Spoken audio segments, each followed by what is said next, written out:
I hope this piece can be a part of that. And so far, it has been. I want to thank Pat Shea at the YWCA who worked to bring me to create this piece along with my creative colleague David Fichette, who's with us.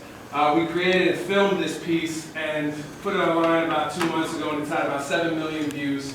And it speaks out about, thank you very much. And now we're at the UN, so not too bad. So I hope you enjoy it, and I dedicate this to all my best friends' daughters, and I hope to all my best friends' sons. I don't have a problem with pornography. I don't get upset when I see sexually exploitive commercials.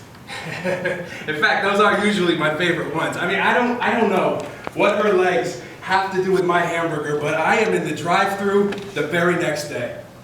I don't get upset when I see violent movies or images, not in the tiniest bit. I don't have a problem with jokes about women. In fact, I freely admit there are times where I sit back with my fellas and kick back, talk about some chick and how I wish I could hit that, talk openly in public places. I'm concerned if your kids laugh. I mean, it's just words. It's just jokes. It's just dudes talking ish that you never expect's going to get back. However,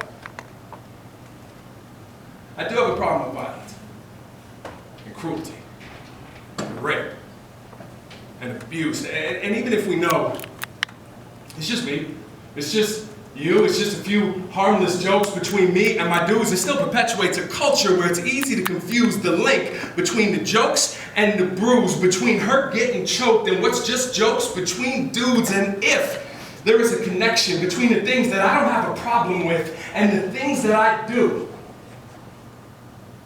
then perhaps I need to rethink my views on the way we view women and how many views sexually exploited images get on YouTube. See, my best friends have beautiful children.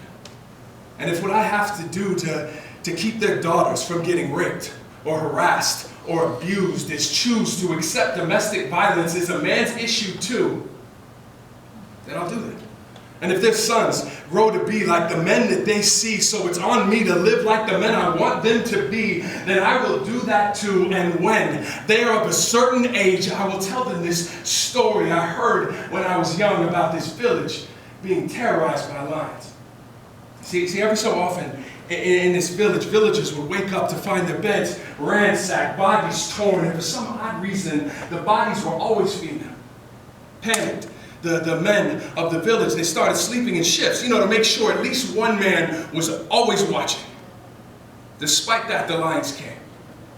Too worried to sleep now, the mothers crawled to the beds of their babies, and there, watching over them, they learned why the victims were never men, because on unknown nights, for random reasons, as the moon crept in, the fog caught in the branches, the boys and the men of the village became the very thing the women they loved feared most.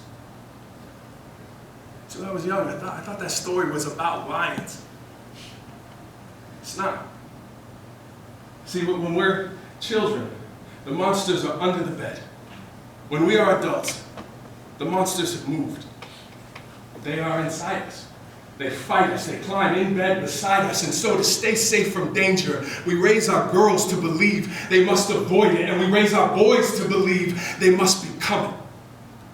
And so they do. And then one day they grow up to discover they are the lions. They are the ones you're watching out for. They are the ones we ask her, what did you do? And we should ask him, what have you done? But we don't. And as if we can't blame him, as if it's her fault for failing to accept that being safe around men is not safe to expect. I mean, she got in the cage with the lion, so she deserves what she gets. And as men, we have to reject that mindset or the violence won't end. We have to accept that where it most often starts is in the hands and the hearts and the minds of men. And we are the lions time and again.